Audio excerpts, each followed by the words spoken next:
Hey y'all, Meredith here with Peak Performance, and today we are talking about basic lifting technique. So we're going to talk about the squat, and specifically the back squat.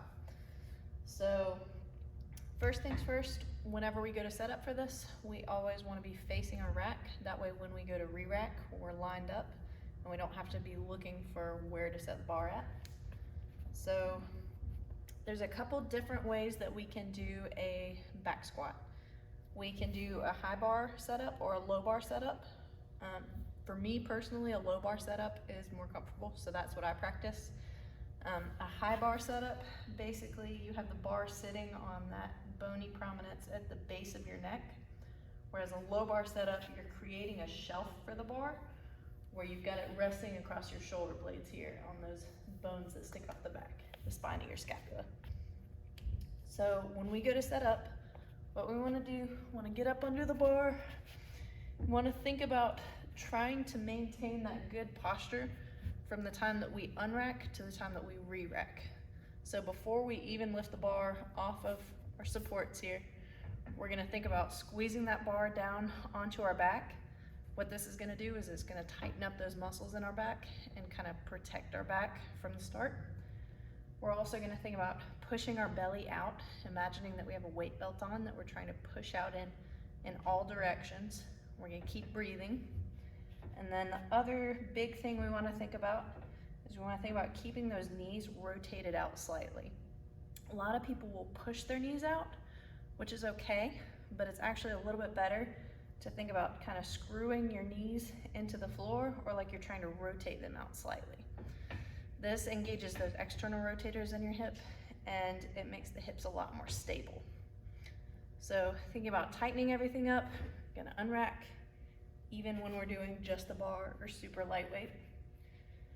We wanna think about, with our stance, it's a little bit different for everybody. So a good starting point is typically about shoulder width apart, and then you can play around with it from there as far as your mobility and how your hips naturally move. So we can turn our feet out just slightly. We don't want them way out, and we also don't want them in towards each other. So slight rotation's okay, or you can be straight on if you've got the mobility. And then we're thinking about engaging those hips again, rotating the knees out, squeezing that bar down, core nice and tight. We're gonna stick our butt out and then drop. So we want to make sure we're engaging those hips and getting that movement initiation coming from the hips, because we don't want to allow those knees to go way too far forward and put too much stress on our knees. When we squat, it's okay if the knees go in front of the toes, as long as you're nice and stable and you've still got your hips engaged too. The one thing we don't want is for our knees to drift way forward and our hips to stay really upright. We want to think about having that hip hinge, that way our glutes are involved too, and all that stress doesn't go straight to our knees. As far as feet go, we want to make sure if you're wearing shoes to lift, you want to wear something that you can spread your toes in. We don't want, unless you're doing some really full depth lifting and have some mobility issues that you're working on, I wouldn't necessarily wear lifting shoes for this. They will allow you to get deeper into the squat, but ideally we want to work on gaining that mobility over time to where we don't have to wear lifters to be able to get that. So whenever we go to set up, we want to think about toe spread, curling the toes in, and then we're going to think about rotating those knees out slightly, squeezing the glutes, core tight, squeezing the bar down onto our back, and keeping that position. The most important thing is that we want to keep our core really nice and stable and rigid. The last thing that we want is for our back to move. So everyone's back looks a little bit different when they squat. Some people have a little bit more of an arch, other people are curved a little, some people are straight on.